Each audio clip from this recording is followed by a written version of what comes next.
Hola, soy Sofía, y la Navidad pasada, la misma noche que yo había pagado y organizado para que fuera perfecta, escuché a mi propia familia planear cómo iban a humillarme públicamente frente a todos. Fue en ese instante, oculta en el pasillo de la casa donde crecí, que comprendí que para ellos yo no era una hija ni una hermana, sino un simple escalón para subir. ¿Alguna vez has sentido que las personas que más deberían amarte son las que más fríamente te utilizan? Antes de contarte lo que escuché a través de esa puerta entreabierta y cómo ese dolor se convirtió en mi arma, déjame un comentario diciéndome desde dónde estás viendo esto y suscríbete al canal.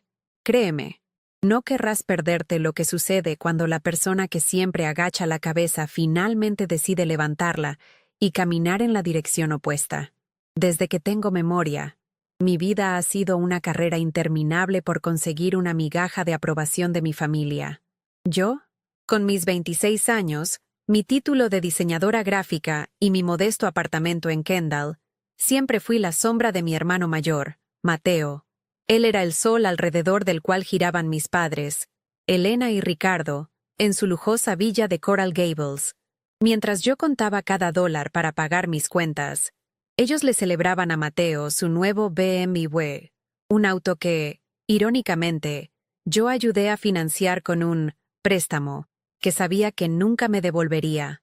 Para ellos, yo era la organizadora de fiestas, la que se encargaba de los detalles incómodos, la que ponía su tarjeta de crédito para que la reunión familiar luciera impecable. Era la hija funcional, la útil, pero nunca la celebrada. Esa semana, una antes de Nochebuena, mi cuenta bancaria había sufrido el último golpe. El pago final del catering de lujo para la cena anual. Era una cantidad exorbitante, pero cada año me convencía a mí misma de que este sería el año en que lo valorarían. El año en que mi madre me miraría con orgullo en lugar de con esa crítica velada en sus ojos. Mientras confirmaba el pago en mi teléfono, sentí un nudo en el estómago. Era una mezcla de ansiedad y una tonta esperanza que se negaba a morir. En mi bolsillo, el llavero con la única llave de la casita del patio trasero de la villa se sentía pesado. Era la única cosa verdaderamente mía en ese lugar. Una promesa informal que me hizo mi abuela antes de morir. Para que tengas tu propio espacio, mija, me había dicho. Esa llave era el símbolo de un futuro que sentía cada vez más lejano. Con los regalos para ellos en el asiento del copiloto, conduje por las calles arboladas y perfectas de Coral Gables, un mundo tan distinto a mi realidad diaria en Kendall. Cada mansión que pasaba parecía gritarme lo lejos que estaba de pertenecer a ese círculo, a mi propia familia. Su casa, una villa de estilo mediterráneo con un jardín impecablemente cuidado, siempre me había parecido más un museo que un hogar. Era un lugar de apariencias, de sonrisas ensayadas y de afecto condicionado al estatus. Al estacionar mi viejo auto, un Honda que contrastaba ridículamente con el flamante BMW de Mateo, respiré hondo, preparándome para la actuación que siempre tenía que montar, la de la hija feliz y agradecida que no esperaba nada a cambio. Llegué a la puerta principal y noté que estaba ligeramente entreabierta. Iba a tocar el timbre, pero un sonido me detuvo en seco. La risa de mi madre. No era su risa social, la que usaba con sus amigas del club. Era una risa cortante, burlona. Me quedé paralizada, con la mano en el aire. A través de la abertura, pude escuchar las voces de mi madre, Elena, mi hermano, Mateo, y su prometida, Isabela, flotando desde el salón. Hablaban animadamente, y el tono me heló la sangre. Instintivamente, di un paso atrás, ocultándome detrás de una de las grandes macetas que flanqueaban la entrada. Algo dentro de mí, una vieja herida, me dijo que necesitaba escuchar. «Será perfecto», decía Isabela, con su voz siempre tan melosa y calculadora.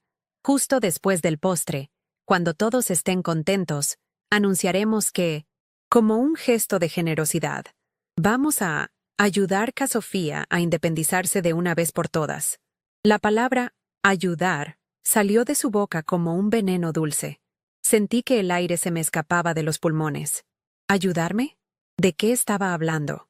Yo era la única de los dos que se mantenía por sí misma, sin pedirles un solo centavo.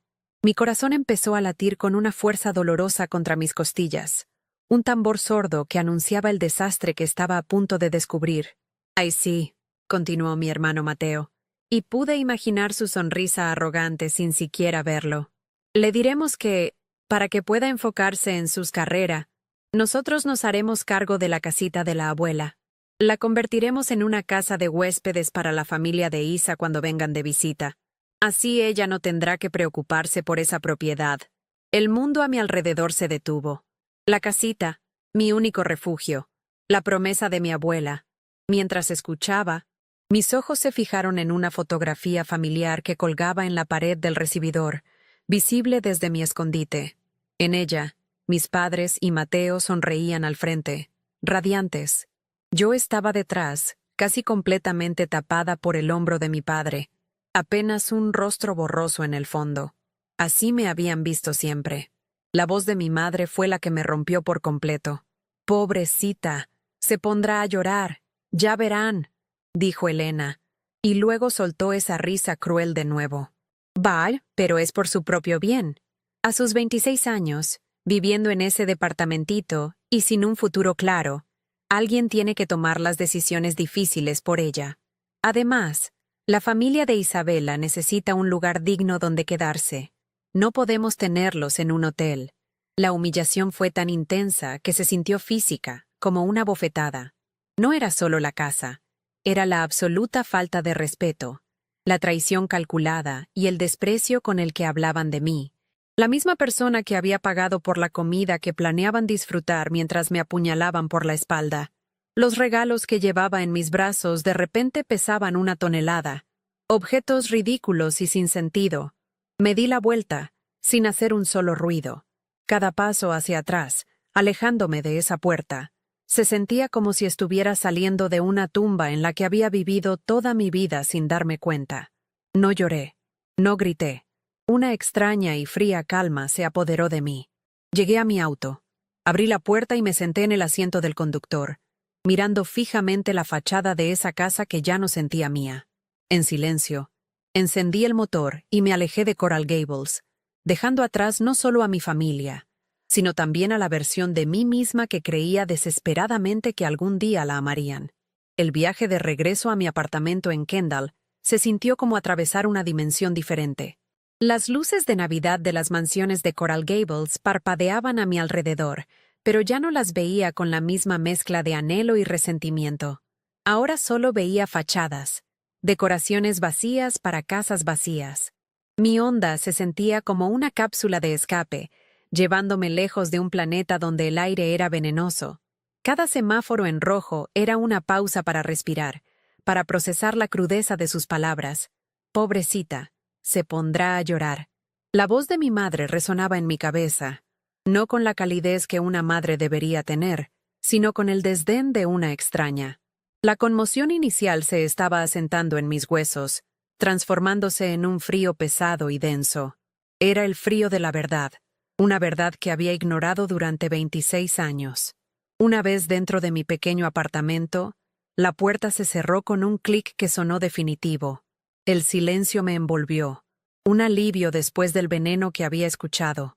Miré a mi alrededor. Mis libros, mis bocetos de diseño apilados en el escritorio, la pequeña planta que luchaba por crecer junto a la ventana. Todo en este lugar lo había conseguido yo. Cada mueble, cada factura pagada, era un testimonio de mi independencia, la misma que ellos planeaban regalarme como si fuera una limosna. Saqué de mi bolsillo el llavero con la llave de la casita de la abuela. La sostuve en la palma de mi mano, el metal frío contra mi piel. Era la única conexión física que me quedaba con el único miembro de mi familia que me había visto de verdad. Y ahora, querían arrancarme eso también, no por necesidad, sino por pura conveniencia y crueldad. El recuerdo de mi abuela me golpeó con la fuerza de una ola. Tenía yo unos 15 años, y estábamos sentadas en el porche de esa misma casita. Me entregó la llave y me dijo: «Esto es para ti, Sophie, para que siempre tengas un lugar tuyo, un refugio donde nadie pueda decirte quién debes ser». Sus manos arrugadas se cerraron sobre las mías. Ella sabía. De alguna manera, ella siempre supo que yo necesitaría un escape de mi propia familia. La promesa no era sobre una propiedad, era sobre la libertad, sobre tener un ancla en un mundo que intentaba constantemente dejarme a la deriva. La traición de mi familia no era solo contra mí, era una profanación de la memoria de mi abuela, un insulto a su último gesto de amor incondicional hacia mí. Los siguientes días fueron una tortura silenciosa. Mi teléfono vibraba con mensajes de mi madre y de Isabela. No eran preguntas sobre cómo estaba, sino órdenes disfrazadas de recordatorios. ¿Confirmaste las flores para los centros de mesa?, escribió mi madre. Sophie, necesito que pases a recoger el vino que encargué. No me da tiempo. Tecleó Isabela en el chat familiar. Yo era su asistente de eventos, su cartera, su solucionadora de problemas. Respondía con monosílabos. Sí, ok, hecho.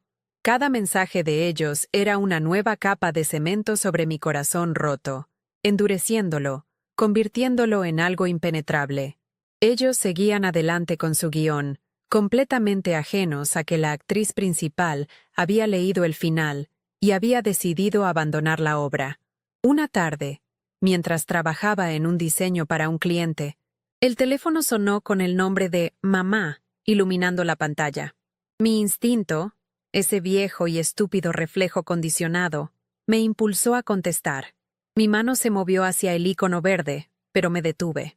Vi la llamada vibrar hasta que se silenció. Un minuto después, llegó la notificación del buzón de voz. Con el corazón en la garganta, lo escuché. Su voz era impaciente, tensa. Sofía, te he estado llamando. Necesito saber si ya hablaste con el servicio de valet parking. La tía de Isabela tiene problemas de movilidad y no puede caminar mucho. Llámame en cuanto oigas esto. Ni un hola, ni un ¿cómo estás? Solo una demanda. Ese mensaje de voz fue un regalo. Borró cualquier ápice de duda que pudiera quedar en mí. Esa noche, no pude dormir. Me senté en mi sofá, en la oscuridad, con la única luz proveniente de la pantalla de mi laptop. Abrí mi cuenta bancaria en línea y miré el saldo.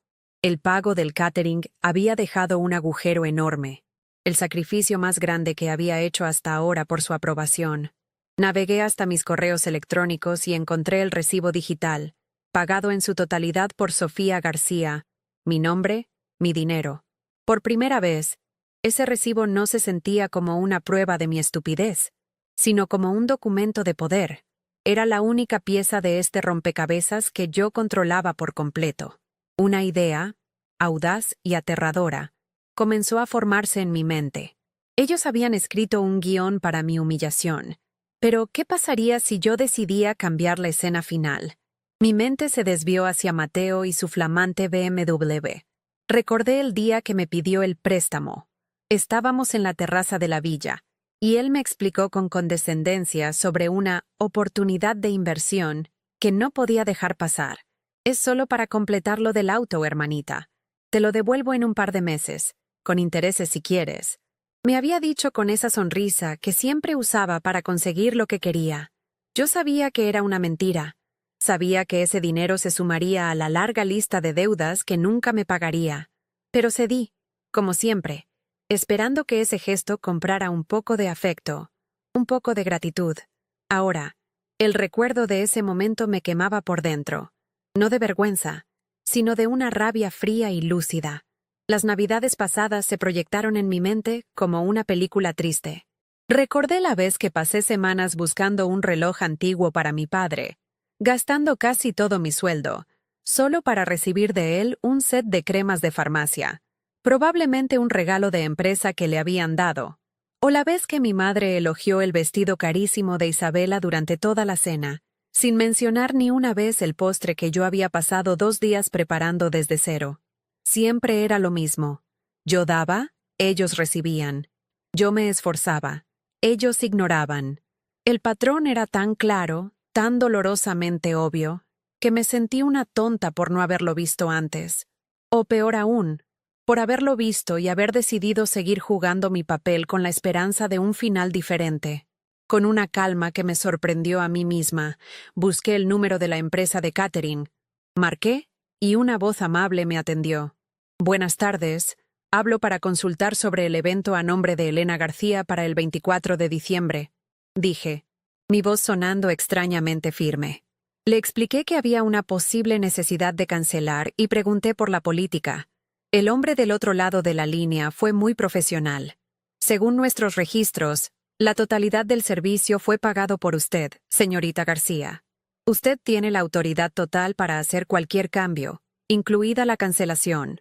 Perdería el depósito del 25%, pero el resto se le reembolsaría a su tarjeta. Colgué el teléfono. Perdería dinero, sí, pero ganaría algo infinitamente más valioso: mi dignidad. No lo hice de inmediato. Decidí esperar. Quería que se sintieran completamente seguros, que su plan avanzara sin contratiempos. 2 días antes de Nochebuena, recibí una foto en el chat familiar. Era Isabela, posando frente a un espejo con un vestido de diseñador color esmeralda. El texto debajo decía: lista para la increíble fiesta de Navidad que nos organizó Sophie. No puedo esperar a celebrar con todos. La condescendencia en la palabra Sophie era tan palpable que podía saborearla.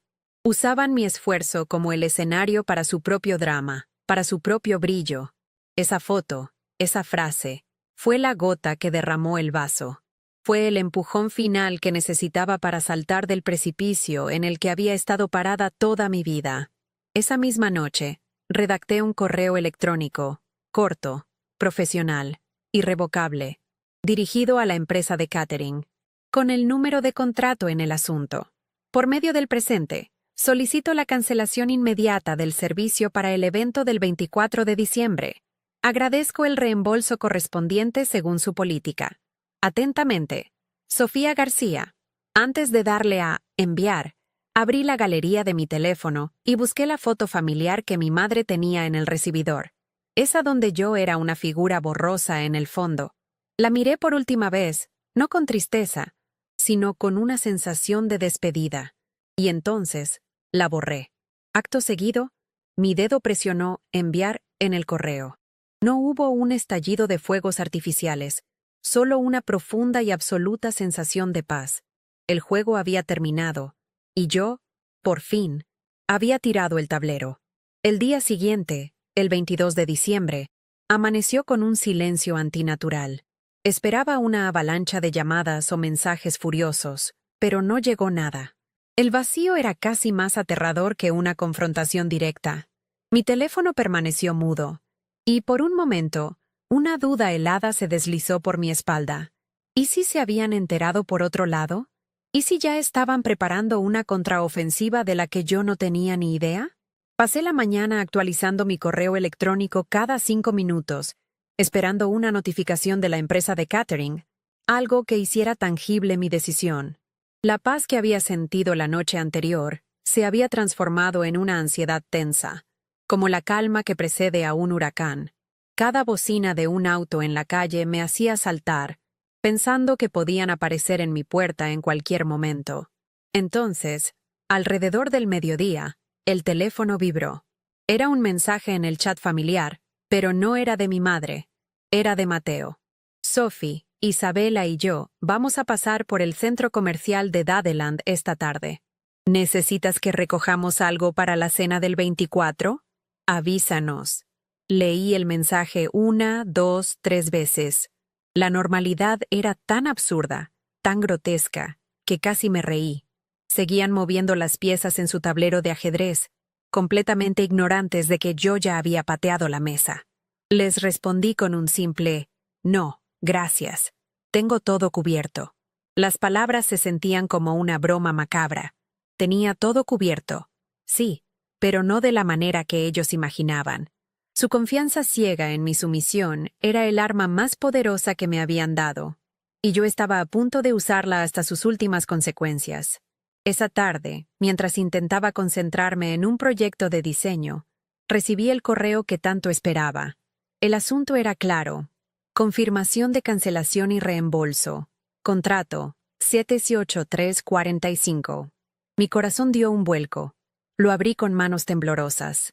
El cuerpo del correo era breve y formal, confirmando que el evento había sido cancelado según mi solicitud y que el 75% del pago total sería reembolsado a mi tarjeta de crédito en un plazo de 5 a 7 días hábiles. Verlo por escrito, en blanco y negro, fue como firmar mi propia declaración de independencia. Guardé una copia del correo en una carpeta segura en mi computadora. Ya no había vuelta atrás. Era real. El dinero, mi dinero, volvería a mí. Y ellos, en menos de 48 horas, se enfrentarían a una casa llena de invitados, un comedor vacío y la humillante verdad de su propia arrogancia. La noche del 23 de diciembre, la víspera de la víspera, la tensión se volvió casi insoportable. No podía quedarme quieta en mi apartamento. Sentía las paredes encogerse a mi alrededor. Necesitaba aire. Cogí las llaves de mi auto y conduje sin rumbo fijo por las calles de Kendall, la música sonando bajo para poder pensar. Me encontré conduciendo hacia el sur, hacia zonas que apenas conocía. En un semáforo, saqué de la guantera la vieja foto familiar que siempre llevaba allí, la que había borrado de mi teléfono pero cuya copia física aún conservaba. La miré bajo la luz anaranjada de una farola, mi rostro borroso en el fondo. Con una decisión repentina, bajé la ventanilla, rompí la foto en pedazos pequeños y los dejé caer al asfalto. El viento de la noche se los llevó. Fue un pequeño ritual, un entierro simbólico de la persona que solía ser. Justo cuando volvía a poner el auto en marcha, mi teléfono sonó. Era un número desconocido. Dudé, pero algo me impulsó a contestar. Buenas noches. ¿Hablo con la señorita Sofía García? Dijo una voz masculina y profesional. Mi pulso se aceleró. ¿Sí? ¿Quién habla? Respondí, tratando de que mi voz sonara tranquila. Mi nombre es Carlos Méndez. Soy del bufete de abogados Méndez y Asociados. Recibí su consulta en línea sobre un asunto de herencia relacionado con una propiedad en Coral Gables. Quería informarle que he revisado los documentos preliminares que adjuntó. Hay un caso sólido aquí. Me quedé sin aliento. Días antes, en un impulso de rabia y previsión, había enviado una consulta a un abogado con una copia escaneada de la nota escrita a mano que mi abuela me dejó junto con la llave. No esperaba una respuesta tan rápida. Este era un nuevo frente de batalla que ni siquiera mi familia sabía que yo estaba abriendo. Colgué la llamada con el abogado, sintiéndome completamente diferente. El miedo se había evaporado, reemplazado por una claridad de acero. Mi plan inicial había sido simplemente desaparecer y dejar que se estrellaran solos. Pero la conversación con el abogado Méndez me dio una nueva perspectiva. No se trataba solo de escapar. Se trataba de reclamar lo que era mío por derecho. La casita no era solo un refugio emocional. Era mi herencia, el último vínculo tangible con el amor de mi abuela. Y no iba a permitir que la convirtieran en una suite de lujo para la familia snob de Isabela. La batalla ya no era solo por mi dignidad, ahora también era por mi futuro. Ellos habían planeado despojarme de todo en una noche. Yo iba a pasar el próximo año desmantelando su imperio de mentiras, ladrillo por ladrillo. La mañana del 24 de diciembre llegó con un sol radiante que parecía burlarse del caos que estaba a punto de desatarse. Me desperté sintiendo una calma extraña, la calma de un soldado antes de la batalla final. No había ansiedad, solo una determinación fría. Hice café. Me senté junto a la ventana de mi apartamento y miré la vida pasar en la calle. Por primera vez en años, la mañana de Nochebuena no estaba llena de estrés, de listas de tareas, de llamadas de último minuto de mi madre. Estaba llena de silencio. Un silencio que era mío, que yo había elegido. Sabía que en Coral Gables, en ese mismo momento, mi madre estaría dirigiendo a los empleados de la casa. Isabela estaría probándose su vestido, y Mateo estaría puliendo su BMW, todos esperando la llegada del lujoso catering que nunca aparecería. Revisé mi teléfono. Tenía un mensaje de mi madre de hacía una hora. Sophie, no te olvides de pasar por la pastelería a recoger el pastel de la tía abuela. Y trae hielo. Nunca es suficiente. Ni un buenos días. Ni un feliz Nochebuena. Solo órdenes. Leí el mensaje y sonreí. Era la última pieza de evidencia que necesitaba.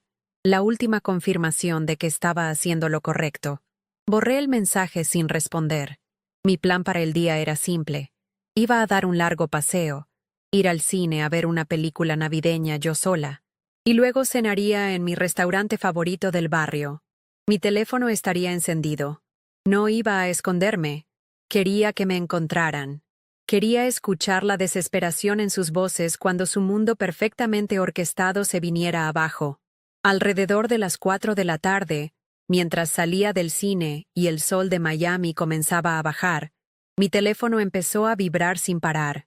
Primero fue un mensaje de Mateo. ¿Dónde estás? Mamá está empezando a preocuparse. Lo ignoré. Luego, una llamada perdida de Isabela. La ignoré. Y luego, la primera llamada de mi madre. Dejé que sonara hasta que saltó el buzón de voz. Sabía que la hora crítica se acercaba. Los invitados empezarían a llegar a las 7. El catering debería haber estado instalándose desde las 3. El pánico en su casa debía de estar alcanzando niveles épicos. Caminé lentamente hacia un pequeño y acogedor café que me encantaba. Un lugar con luces cálidas y olor a canela. Me senté en una mesa junto a la ventana, pedí un capuchino y saqué un libro de mi bolso. Coloqué el teléfono sobre la mesa, con la pantalla hacia arriba. Volvió a sonar. Mamá. La dejé sonar de nuevo. Quería que esperaran. Quería que sintieran una fracción del abandono que yo había sentido toda mi vida. Quería que su humillación no fuera solo por la falta de comida, sino por la impotencia, por la pérdida total de control. El teléfono se silenció, y un minuto después, volvió a sonar. Era ella de nuevo. Esta vez, con una calma que nunca antes había poseído. Deslicé el dedo por la pantalla y acepté la llamada. Hola, dije. Mi voz sonando increíblemente serena sobre el suave murmullo del café. El caos al otro lado de la línea era justo lo que había estado esperando. La voz de mi madre al otro lado de la línea era un torbellino de pánico y furia contenida. Sofía, por fin contestas. ¿Se puede saber dónde estás metida? Son las 4:15 y la gente del catering no ha llegado. Podía escuchar el eco de su voz en la gran villa, y un murmullo de otras voces ansiosas de fondo, probablemente las de Mateo e Isabela. El contraste entre su caos y la tranquila melodía navideña que sonaba en el café era casi poético. Sostuve el teléfono con una mano firme, mientras con la otra acercaba la taza de capuchino a mis labios. El calor de la cerámica era reconfortante. Un ancla en la tormenta que yo misma había desatado. Hola, mamá, respondí, mi voz tan calmada que debió de sonarle como una agresión. El silencio que siguió a mi saludo fue breve, pero cargado de incredulidad. Hola, mamá, ¿es todo lo que tienes que decir? Explotó ella, su tono subiendo una octava. Te he estado llamando como loca. Los invitados empiezan a llegar en menos de 3 horas y no hay ni un solo canapé en esta casa. Llama a esa gente ahora mismo. Seguro que te equivocaste con la dirección o la hora. Siempre tan distraída. La acusación era automática. El guión de siempre. Si algo salía mal, la culpa era mía. Tomé un sorbo de mi café, saboreando la espuma de canela. Dejé que su histeria se estrellara contra mi silencio. Ya no era una pared frágil que se agrietaba con cada golpe. Ahora era un muro de concreto. Esperé a que terminara su diatriba, a que necesitara tomar aire, para intervenir de nuevo, con la misma serenidad calculada que la estaba volviendo loca.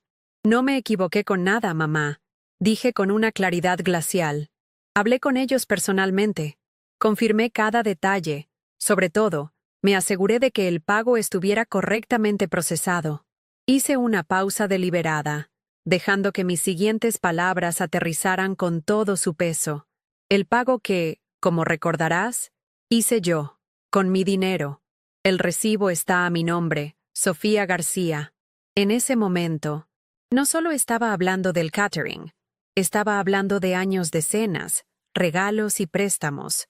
Estaba poniendo sobre la mesa, por primera vez, el valor monetario de mi supuesta invisibilidad. Pude oír un jadeo ahogado al otro lado, seguido de un susurro furioso. «Pásame el teléfono». Escuché decir a Mateo en la distancia, su voz cargada de la arrogancia de quien está acostumbrado a tomar el control. Un segundo después, la voz de mi hermano retumbó en mi oído, sin ningún tipo de saludo. «Sofía, deja tus jueguitos y dinos qué demonios está pasando. La familia de Isabela está por llegar desde Palm Beach, y mamá está a punto de tener un ataque de nervios. Sea cual sea el problema, arréglalo ya». Su tono no era de preocupación, sino de fastidio. Yo era un problema técnico que había que solucionar para que la velada perfecta pudiera continuar. Su falta de empatía, su ceguera ante cualquier cosa que no fuera su propia conveniencia, fue el combustible final que mi resolución necesitaba. Me recosté en la silla, mirando a través de la ventana del café cómo las familias paseaban, ajenas a mi pequeña guerra privada. Me di cuenta de que, por primera vez, yo no era la que estaba en una posición de debilidad. Por un instante fugaz, una oleada de pánico me recorrió. La costumbre, el miedo a la confrontación, a su ira, a la inevitable exclusión. Mi mano tembló ligeramente al dejar la taza sobre el platillo. ¿Realmente estaba haciendo esto? ¿Estaba a punto de quemar el último y podrido puente que me unía a ellos? Mi mirada se encontró con mi propio reflejo en el cristal oscuro de la ventana. Vi a una mujer que no reconocía del todo. No era la chica asustada y ansiosa de complacer que había vivido dentro de mí durante 26 años.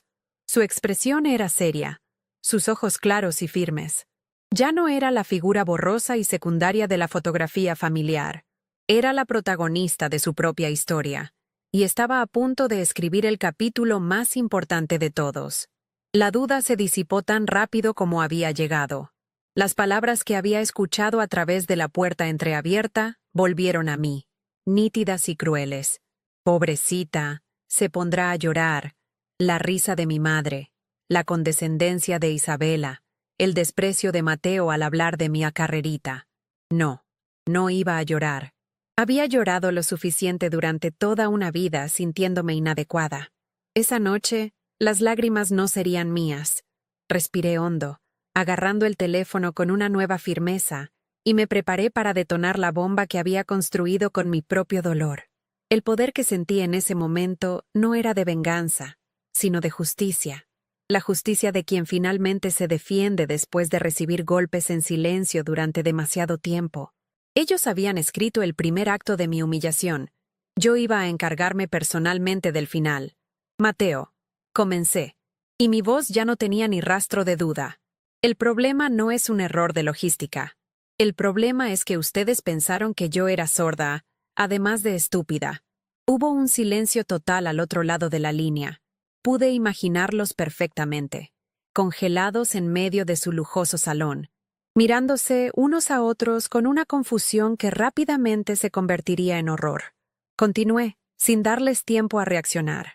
La semana pasada, cuando fui a dejar los regalos, los escuché. Escuché todo el plan. Su generoso plan para ayudarme a ser independiente quitándome la casita de la abuela. Así que, ¿saben qué? Decidí tomarles la palabra. Decidí empezar mi independencia un poco antes de lo previsto. El silencio se rompió con un sonido que no pude identificar al principio, una especie de graznido ahogado. Era mi madre, que le había arrebatado el teléfono a Mateo. Su voz era irreconocible, una mezcla de siseo y grito. «¿Cómo te atreves, malagradecida? Después de todo lo que te hemos dado, de todo lo que hemos hecho por ti, vas a arruinar la Navidad, vas a humillarnos frente a todos». La ironía era tan densa que casi podía tocarla. Me acusaba de hacer exactamente lo que ellos habían planeado hacerme a mí. La hipocresía de sus palabras me liberó de cualquier culpa residual que pudiera sentir. Ya no había dolor, solo una claridad absoluta y cortante. Ustedes se humillaron solos en el momento en que decidieron usarme como un felpudo. Respondí, mi voz ahora tan afilada como un bisturí. Y no, mamá, no voy a arruinar la Navidad. Voy a tener la primera Navidad en paz de toda mi vida. Hice una última pausa. La definitiva. Ah, y por cierto, el catering no va a llegar. Lo cancelé esta mañana. Como yo lo pagué en su totalidad, tenía todo el derecho legal de hacerlo. No se molesten en esperarme para la cena. ni para ninguna otra. Y sin esperar su respuesta, sin darle la satisfacción de una última palabra, presioné el botón rojo para finalizar la llamada. Mi dedo se movió con una eficiencia robótica, abriendo mi lista de contactos y bloqueando su número, luego el de Mateo, y finalmente, el de Isabela. Clic, clic, clic. Se acabó. El silencio que llenó mi mundo después de esos 3 clics fue el más profundo y sanador que había conocido. El murmullo del café, la música navideña, los sonidos de la calle, todo regresó, pero de una manera diferente. Era como si hubiera estado escuchando la vida a través de un filtro de estática y, de repente, todo fuera nítido y claro. Miré mis manos, que descansaban sobre la mesa de madera. Ya no temblaban. Estaban perfectamente quietas. Junto a mi taza de café, casi vacía, estaba el pequeño llavero con la única llave de la casita de la abuela. Lo tomé, sintiendo el peso del metal frío en la palma de mi mano. No era solo una llave, era una promesa. Era el símbolo de la próxima batalla que iba a librar. Pero esta vez, la libraría en mis propios términos. Y por primera vez, sentí que podía ganar. La voz de mi madre al otro lado de la línea era un torbellino de pánico y furia contenida. «Sofía, por fin contestas. ¿Se puede saber dónde estás metida? Son las 5 de la tarde y la gente del catering no ha llegado». Podía escuchar el eco de su voz en la gran villa, y un murmullo de otras voces ansiosas de fondo, probablemente las de Mateo e Isabela. El contraste entre su caos y la tranquila melodía navideña que sonaba en el café era casi poético. Sostuve el teléfono con una mano firme, mientras con la otra acercaba la taza de capuchino a mis labios. El calor de la cerámica era reconfortante, un ancla en la tormenta que yo misma había desatado. «Hola, mamá», respondí, mi voz tan calmada que debió de sonarle como una agresión. El silencio que siguió a mi saludo fue breve, pero cargado de incredulidad. «Hola, mamá. ¿Es todo lo que tienes que decir?», explotó ella, su tono subiendo una octava. «Te he estado llamando como loca. Los invitados empiezan a llegar en menos de 2 horas y no hay ni un solo canapé en esta casa. Llama a esa gente ahora mismo. Seguro que te equivocaste con la dirección o la hora. Siempre tan distraída». La acusación era automática, el guión de siempre. Si algo salía mal, la culpa era mía. Tomé un sorbo de mi café, saboreando la espuma de canela. Dejé que su histeria se estrellara contra mi silencio. Ya no era una pared frágil que se agrietaba con cada golpe. Ahora era un muro de concreto. Esperé a que terminara su diatriba, a que necesitara tomar aire, para intervenir de nuevo, con la misma serenidad calculada que la estaba volviendo loca. «No me equivoqué con nada, mamá», dije con una claridad glacial. Hablé con ellos personalmente. Confirmé cada detalle. Sobre todo, me aseguré de que el pago estuviera correctamente procesado. Hice una pausa deliberada, dejando que mis siguientes palabras aterrizaran con todo su peso.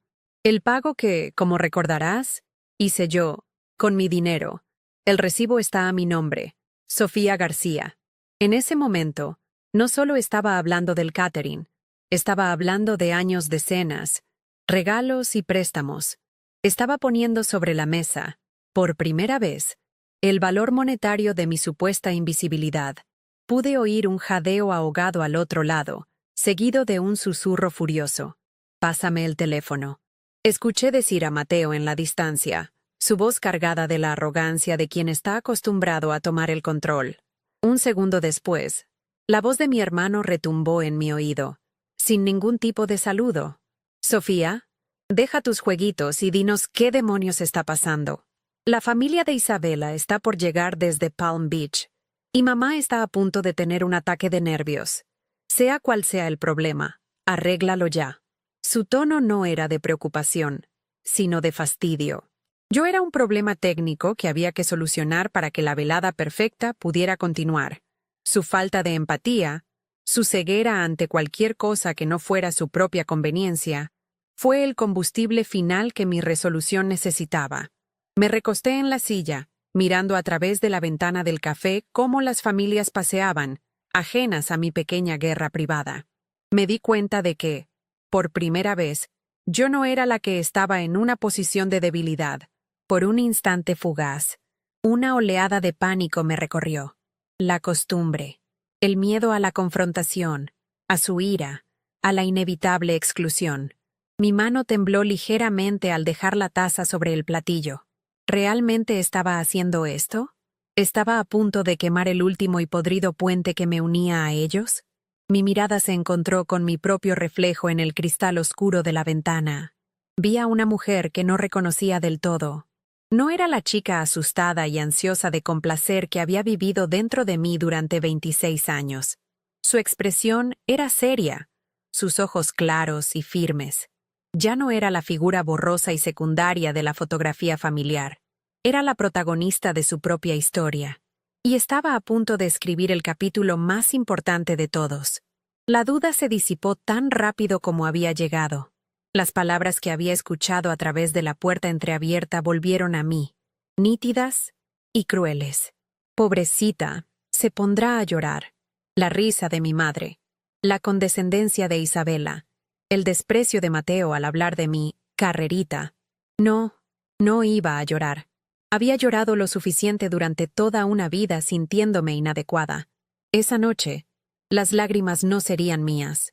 Respiré hondo, agarrando el teléfono con una nueva firmeza, y me preparé para detonar la bomba que había construido con mi propio dolor. El poder que sentí en ese momento no era de venganza, sino de justicia. La justicia de quien finalmente se defiende después de recibir golpes en silencio durante demasiado tiempo. Ellos habían escrito el primer acto de mi humillación. Yo iba a encargarme personalmente del final. Mateo. Comencé, y mi voz ya no tenía ni rastro de duda. El problema no es un error de logística. El problema es que ustedes pensaron que yo era sorda, además de estúpida. Hubo un silencio total al otro lado de la línea. Pude imaginarlos perfectamente, congelados en medio de su lujoso salón, mirándose unos a otros con una confusión que rápidamente se convertiría en horror. Continué, sin darles tiempo a reaccionar. La semana pasada, cuando fui a dejar los regalos, los escuché. Escuché todo el plan. Su generoso plan para ayudarme a ser independiente, quitándome la casita de la abuela. Así que, ¿saben qué? Decidí tomarles la palabra. Decidí empezar mi independencia un poco antes de lo previsto. El silencio se rompió con un sonido que no pude identificar al principio, una especie de graznido ahogado. Era mi madre, que le había arrebatado el teléfono a Mateo. Su voz era irreconocible, una mezcla de siseo y grito. ¿Cómo te atreves? Malagradecida. Después de todo lo que te hemos dado, de todo lo que hemos hecho por ti, vas a arruinar la Navidad. Vas a humillarnos frente a todos. La ironía era tan densa que casi podía tocarla. Me acusaba de hacer exactamente lo que ellos habían planeado hacerme a mí. La hipocresía de sus palabras me liberó de cualquier culpa residual que pudiera sentir. Ya no había dolor, solo una claridad absoluta y cortante. Ustedes se humillaron solos en el momento en que decidieron usarme como un felpudo. Respondí, mi voz ahora tan afilada como un bisturí. Y no, mamá. No voy a arruinar la Navidad. Voy a tener la primera Navidad en paz de toda mi vida. Hice una última pausa, la definitiva, y decidí usar la última bala que me quedaba. Ah, y por cierto, el catering no va a llegar. Lo cancelé esta mañana. Como yo lo pagué en su totalidad, con el dinero que bien podría haber sido el préstamo, para el BMW de Mateo que nunca me devolvieron, tenía todo el derecho legal de hacerlo. No se molesten en esperarme para la cena, ni para ninguna otra. Y sin esperar su respuesta, sin darle la satisfacción de una última palabra, presioné el botón rojo para finalizar la llamada. Mi dedo se movió con una eficiencia robótica, abriendo mi lista de contactos y bloqueando su número. Luego el de Mateo. Y finalmente, el de Isabela. Clic, clic, clic. Se acabó. El silencio que llenó mi mundo después de esos 3 clics fue el más profundo y sanador que había conocido. El murmullo del café, la música navideña, los sonidos de la calle, todo regresó, pero de una manera diferente. Era como si hubiera estado escuchando la vida a través de un filtro de estática, y de repente, todo fuera nítido y claro. Miré mis manos, que descansaban sobre la mesa de madera. Ya no temblaban, estaban perfectamente quietas. Junto a mi taza de café, casi vacía, estaba el pequeño llavero con la única llave de la casita de la abuela. Lo tomé, sintiendo el peso del metal frío en la palma de mi mano. No era solo una llave, era una promesa. Era el símbolo de la próxima batalla que iba a librar, la que el abogado Méndez me había dicho que tenía posibilidades de ganar. Esta vez, la libraría en mis propios términos, con la ley de mi lado y la memoria de mi abuela como mi estandarte. Ya no era la víctima de su historia, era la autora de la mía, y por primera vez, sentí que no solo podía ganar, sino que ya había ganado lo más importante, a mí misma. Los días que siguieron a esa Nochebuena fueron de un silencio absoluto, como la calma que se instala después de que un huracán arrasa con todo. No hubo más llamadas de números desconocidos ni mensajes de parientes lejanos intentando mediar. Era como si, al cortar la comunicación, yo hubiera dejado de existir en su universo, lo cual, irónicamente, era lo único que siempre les había pedido en silencio. Pasé la Navidad y el Año Nuevo en una paz que nunca antes había conocido. Fui a la playa. Leí libros que tenía pendientes y trabajé en mis proyectos de diseño con una concentración y una creatividad renovadas. El reembolso del catering llegó a mi cuenta bancaria una semana después. Una suma considerable que se sentía menos como dinero y más como una medalla, la primera prueba tangible de mi victoria. La primera comunicación que tuve con ellos fue indirecta, y llegó unas 3 semanas después, en la forma de una carta formal y fría de un bufete de abogados que no conocía. Mi abogado, Carlos Méndez, me llamó para informarme. Habían respondido a nuestra notificación inicial sobre mi reclamo de la casita con una negación rotunda, argumentando que la nota de mi abuela no tenía validez legal y que la propiedad era parte indivisible del patrimonio de mis padres. Su contraoferta era ridícula. Me ofrecían una pequeña suma de dinero, el equivalente a lo que me habían prestado, a lo largo de los años, a cambio de que renunciara a cualquier reclamo futuro y firmara un acuerdo de confidencialidad. Era un insulto, un intento de comprar mi silencio y borrarme legalmente, tal como lo habían hecho emocionalmente. Mi abogado fue mi ancla en esa tormenta legal. Carlos era un hombre mayor, tranquilo y metódico, que parecía más interesado en la justicia que en el dinero. «No se preocupe, Sofía», me dijo en nuestra siguiente reunión. «Su arrogancia es nuestro mejor aliado». Revisamos juntos la nota de mi abuela una y otra vez, pero el verdadero avance llegó de un lugar inesperado. Carlos contrató a un investigador que encontró a la antigua cuidadora de mi abuela, una mujer llamada Marta, que ahora vivía en Hialeah. Marta no solo confirmó que mi abuela siempre había dicho que la casita era para mí, sino que también recordaba haber estado presente cuando mi abuela le entregó la llave y la nota, e incluso había firmado como testigo en la parte trasera de la nota, algo que yo, en mi angustia, nunca había notado. Su firma, pequeña y casi desvanecida, lo cambiaba todo. La batalla legal se extendió durante casi 8 meses. Fue un proceso agotador y costoso que consumió gran parte de mis ahorros y el dinero que recuperé del catering. Hubo momentos de duda, noches en las que me preguntaba si valía la pena tanto esfuerzo, si no sería más fácil aceptar su dinero y desaparecer por completo. Durante las audiencias de mediación, tuve que verlos al otro lado de una larga mesa de caoba. Mi madre, Elena, con su máscara de víctima ofendida, mi padre, Ricardo, silencioso y ausente como siempre, y Mateo, mirándome con un odio puro, como si yo fuera una extraña que había venido a robarles. No cruzamos ni una palabra. Verlos así, despojados de su poder sobre mí, me dio la fuerza para seguir adelante. Ya no eran gigantes, eran solo personas pequeñas y asustadas. El punto de quiebre llegó cuando presentamos la declaración jurada de Marta. El abogado de mi familia intentó desacreditarla, pero su testimonio era sólido, coherente y lleno de detalles que solo alguien que había estado allí podía conocer. Ante la perspectiva de un juicio público que podría sacar a la luz no solo la disputa por la herencia, sino también sus manejos financieros, incluyendo el famoso préstamo para el BMW de Mateo, que mi abogado mencionó como prueba del patrón de explotación financiera. Finalmente cedieron. No hubo una disculpa, por supuesto. Solo otro documento legal, esta vez un acuerdo de traspaso. A cambio de que yo no siguiera adelante con reclamaciones adicionales, me cedían la titularidad completa y exclusiva de la casita y el terreno que la rodeaba. Firmé los papeles en la oficina de Carlos, con la misma pluma que usaba para mis bocetos de diseño. Al salir del edificio, con la copia de la escritura en mi bolso, sentí que el sol de Miami brillaba de una manera diferente. Conduje directamente a Coral Gables, pero esta vez no me sentí como una intrusa. Estacioné mi viejo Honda en la entrada y caminé por el sendero de piedra hacia la parte trasera de la villa, hacia mi casa. Metí la llave en la cerradura, la misma llave que mi abuela me había dado, y la giré. La puerta se abrió con un suave crujido, dándome la bienvenida. El interior estaba polvoriento y abandonado, pero para mí era el palacio más hermoso del mundo.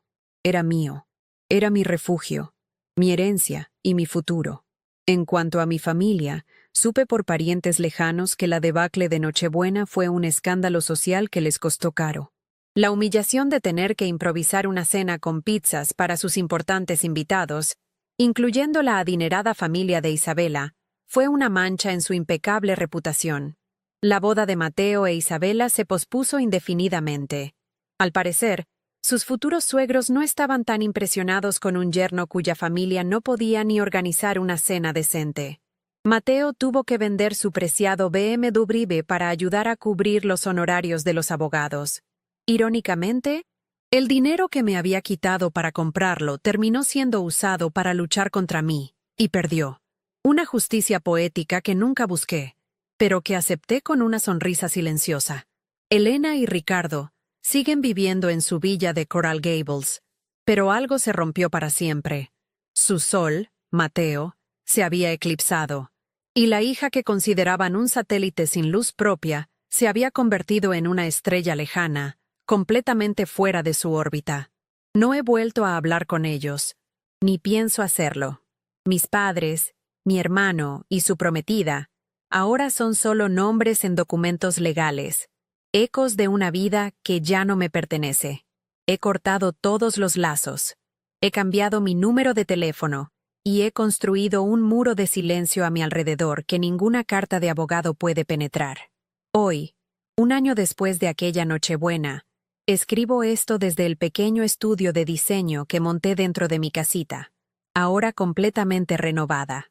La luz entra por las ventanas que dan al jardín que mi abuela tanto amaba. Mi negocio prospera, y mi vida es tranquila, plena y, sobre todo, mía.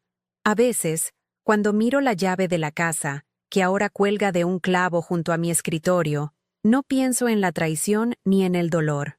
Pienso en mi abuela y en la promesa que me hizo. Pienso en la mujer que tuve que convertirme para poder cumplirla. Y me doy cuenta de que la mejor venganza no fue el catering cancelado, ni la victoria legal. Fue, simplemente, ser feliz sin ellos. Si algo he aprendido en este último año, sentada aquí en el silencio de mi propia casa, es que el acto más valiente que puedes cometer es elegirte a ti misma, especialmente cuando las personas que deberían elegirte primero no lo hacen. Durante 26 años, viví persiguiendo el eco de una aprobación que nunca iba a llegar, pagando con mi dinero, mi tiempo y mi paz mental, por un asiento en una mesa donde nunca fui bienvenida, solo útil. Creía que mi valor estaba en lo que podía darles, en lo impecable que podía organizar sus vidas. Pero mi verdadero valor nació en el momento en que decidí quitarles el poder de definirme, en el instante en que colgué ese teléfono y elegí el sonido de mi propia paz sobre el ruido de su desprecio. La gente suele decir que la familia es para siempre, pero a veces, el amor más grande que puedes demostrarte es reconocer que la sangre te hace pariente, pero no te obliga a ser prisionera. Mi familia vivía en una jaula de oro en Coral Gables, obsesionada con las apariencias, el estatus y el control. Yo, en cambio, Encontré mi libertad entre estas 4 paredes que mi abuela me dejó, un espacio que ellos veían como un simple anexo para sus invitados, pero que para mí se ha convertido en la catedral de mi independencia. He aprendido que un hogar no se mide en metros cuadrados de lujo, sino en la cantidad de paz que puedes respirar dentro de él. Y aquí, por fin, puedo respirar hondo sin que el aire esté envenenado por la crítica y la condescendencia. La verdadera fuerza, la que realmente cambia tu vida, no siempre grita ni se manifiesta en confrontaciones explosivas. A veces, la fuerza más poderosa es un no, dicho en voz baja pero firme. Es el silencio de un mensaje no respondido, la calma de una llamada colgada, la decisión irrevocable de cancelar un servicio que solo servía para facilitar tu propia humillación. Mi momento de mayor poder no fue un grito de rabia, sino la serenidad con la que sostuve mi taza de café mientras su mundo perfectamente orquestado se desmoronaba. Entendí que no necesitaba ganar una discusión con ellos, solo necesitaba ganar la batalla contra la parte de mí que todavía creía que los necesitaba. Durante años, cada vez que les decía sí a ellos, sí al préstamo para el auto, sí a organizar la fiesta, sí a pagar la cuenta, me estaba diciendo no a mí misma. Estaba posponiendo mis sueños, sacrificando mis ahorros y erosionando mi autoestima por personas que ni siquiera se detenían a pensar en el costo que yo estaba pagando. Ese correo electrónico cancelando el catering fue el primer sí rotundo y egoísta que me di en la vida. Y fue liberador. Fue la prueba de que tenía el control, no solo de mi tarjeta de crédito, sino de mi destino.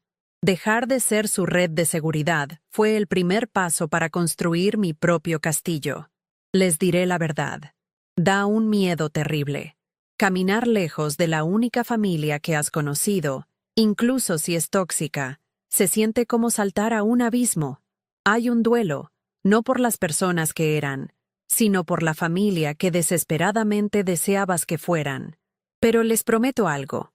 Al otro lado de ese miedo hay una paz que no tiene precio. Hay mañanas en las que te despiertas y la única voz que escuchas es la tuya. Los únicos planes que importan son los tuyos. Y la única persona a la que tienes que complacer es a la que te mira desde el espejo. Esa paz, esa soberanía sobre tu propia vida, vale cada lágrima y cada momento de soledad que puedas sentir en el camino.